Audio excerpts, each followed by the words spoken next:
UNTV live, हम हैं आपकी आवाज। नमस्कार, UNTV लाइव में आप सभी का स्वागत है। मैं हूं प्रगति पचोली। जैसा कि वित्तीय वर्ष 2023-24 का आम बजट आज हम सभी के सामने है। वित्तीय मंत्री निर्मला सीतारमण की ओर से आज ये बजट पेश किया गया है। लेकिन इस बजट की अगर हम बात करें तो इस बजट में आज एक खास बिंदु पर सबका ध्यान जा रहा है।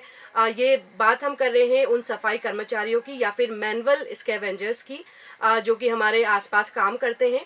लेकिन इन्हें लेकर आज सरकार ने एक बहुत बड़ा फैसला इस बजट में लिया है। इस फैसले को लेकर हम आपको बताएंगे और इस पर बात करने के लिए हमारे साथ वरिष्ठ पत्रकार और लेखक जय सिंह रावत जी हैं। जय सिंह रावत जी, बहुत बहुत स्वागत है आपका UNTV लाइव में।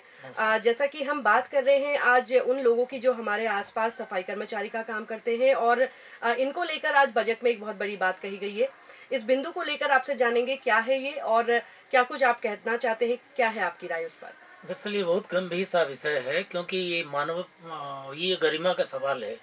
एक इंसान दूसरे इंसान की गंदगी को ढोए या उसे साफ करे, तो ये ह्यूमन डिग्निटी का सवाल है। जो आज के बजट में ये कहा गया है कि बजाय मैनुअल स्कैवेंजिंग के लिए नालियों को साफ करने के लिए बाद उसका मशीनीकरण किया जाए और जो नगर पालिकाएं हैं, जो नगर हैं, शहरों को उसके लिए तैयार किया जाए कि इनको आदमियों की जगह मशीनों से आदमियों को रिप्लेस किया जाए, ताकि आदमी को, इंसान को वो सफाई का वो गंदा काम ना करना पड़े। वो काम चाहे आपका टैंक की सफाई करनी हो, चाहे आपका नाली की सफाई करनी हो, सीवर लाइन की करनी हो, तो मशीनों से होगा। ये व्यवस्था की बात आज आई है, बजट में है। जी सर, जैसा कि मशीनों की व्यवस्था करने की बात हो रही है, जो कि एक अच्छी पहल है, लेकिन सबसे बड़ा सवाल ये है कि क्या इसका इम्प्लीमेंटेशन इतना आसान होगा? क्योंकि ये सवाल सिर्फ मशीनों तक सीमित नहीं रहता है, यहाँ सवाल बहुत लोगों के रोजगार का भी है। कहीं ना कहीं ठीक है, ये उनके लिए जानलेवा जरूर साबित होता है, लेकिन अगर मशीनें उनकी जगह ले लेंगी तो बहुत लोगों के रोजगार भी छिन जाएंगे।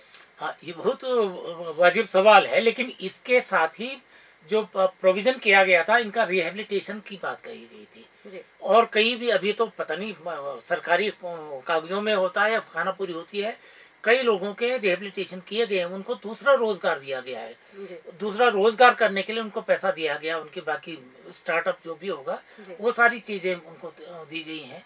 लेकिन कई लोग जो पढ़े लिखे नहीं है और रहे, जो थोड़ा बहुत पढ़ा लिखा है, जो आज भी जो है, जो अच्छे लोग हैं, वेल ऑफ लोग हैं, पढ़े लिखे हैं, उनके बच्चे तो दूसरा काम कर रहे हैं। लेकिन जो अनपढ़ है उसके लिए समस्या है, तो उनके रिहेबिलिटेशन की भी साथ में व्यवस्था करनी चाहिए। दूसरी बात यह है कि कानून, बाबा साहब अम्बेडकर ने कहा था कि आपका संविधान चाहे कितना भी अच्छा हो, लेकिन उसको संचालित करने वाला अच्छा होना चाहिए।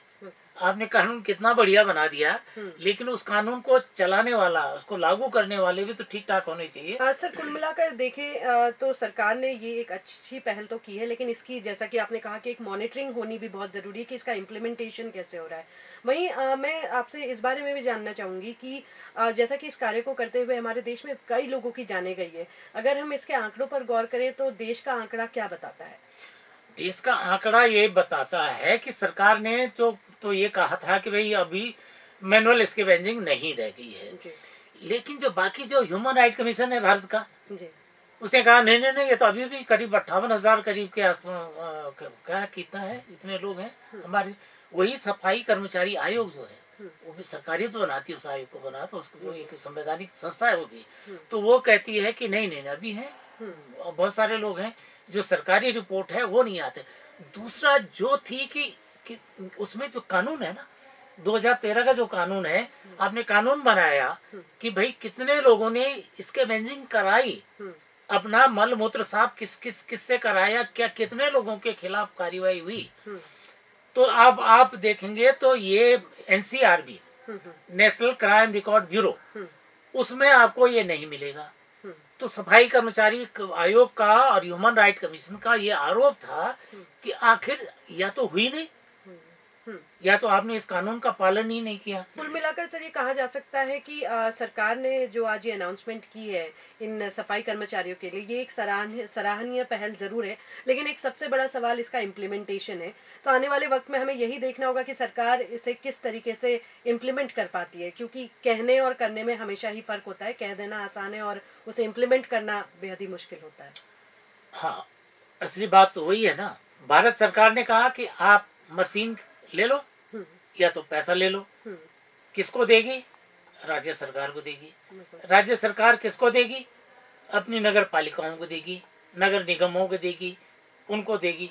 मतलब कई उससे आएगा ना वो। तो एकदम भारत सरकार जो है कोई मशीन या मशीन का बजट सीधा नगर निगम को तो नहीं देती, स्टेट गवर्नमेंट की। अब वो कैसा चलाते हैं? राज्य सरकारों की भी जिम्मेदारियां हैं। जो लोकल सेल्फ गवर्नमेंट है, नगर निगम है, नगर पालिका है, उसकी भी जिम्मेदारी है। भारत सरकार तो आपको फैसिलिटेटर है। उसको एग्जीक्यूट किसने करना? क्रियान्वयन कौन करेगा? तो राज्य की सरकार और जो लोकल सेल्फ, जो स्थानीय गवर्नमेंट जिसे कह सकते हैं, स्वशासन जो है, नगर निगम है, नगर पालिका है, नगर निकाय जो है, उनको करना है। तो उनमें कितना होता है वो भी, उनमें जब चुने हुए प्रतिनिधि होते हैं। और जो फॉर्चुनेटली ये पंचायती राज 74th अमेंडमेंट है इनका, पंचायतों का ना, उसमें रिजर्वेशन है, हर जाति के लिए रिजर्वेशन है कि ये होगा, ये अब उसमें भी उस कैटेगरी के लोग भी हैं। तो वो उनको भी ज्यादा देना, उनको भी देखना चाहिए ना कि भाई क्या है, हमारे हितों के का ध्यान रखा जा रहा है, हमारी डिग्निटी का ध्यान रखा जा रहा है, नहीं रखा जा रहा है। अब ये होगा तो ये मल्टी प्रोज जिसे आप कह सकते हैं, मल्टी डायमेंशनल जो है अप्रोच की इसमें जरूरत पड़ेगी, ताकि सदा के लिए ये व्यवस्था, ये जातीय व्यवस्था, इसमें जातिवाद आता है, इसमें छुआछूत आता है, इसमें सब कुछ आता है। इस व्यवस्था को समाप्त किया जाना चाहिए। तो ये बात होनी चाहिए। बिल्कुल। जय सिंह रावत जी, हमसे बात करने के लिए बहुत बहुत शुक्रिया। तो एक गंभीर विषय पर हमने अभी बात की है, जो कि आज बजट में सामने आया है। बजट में जैसा कि हमने आपको शुरुआत में ही बताया कि जो हमारे सफाई कर्मचारी हैं या स्क्रेवेंजर जिन्हें हम कहते हैं, उनसे अब मैनुअली काम लेने की बजाय मशीनों से काम लेने का फैसला लिया गया है। लेकिन जैसा कि जय सिंह रावत जी ने खुद ही बताया कि ये कहना बहुत ही आसान है, लेकिन इसकी मॉनिटरिंग आने वाले समय में बहुत ज़रूरी है। एक प्रॉपर मॉनिटरिंग के साथ ही इसका इम्प्लीमेंटेशन सही तरीके से हो सकता है। और सालों से जो लोग इस कार्य को करके अपनी जान गंवा रहे हैं, उनके लिए ये वास्तव में एक बड़ा निर्णय सरकार ने लिया है। लेकिन अब आने वाले वक्त में यही देखना होगा कि इसको किस तरीके से सरकार अमल में लाती है। हमसे जुड़ने के लिए आप सभी का बहुत बहुत शुक्रिया। हमें लाइक, सब्सक्राइब और फॉलो करना ना भूलें। नमस्कार।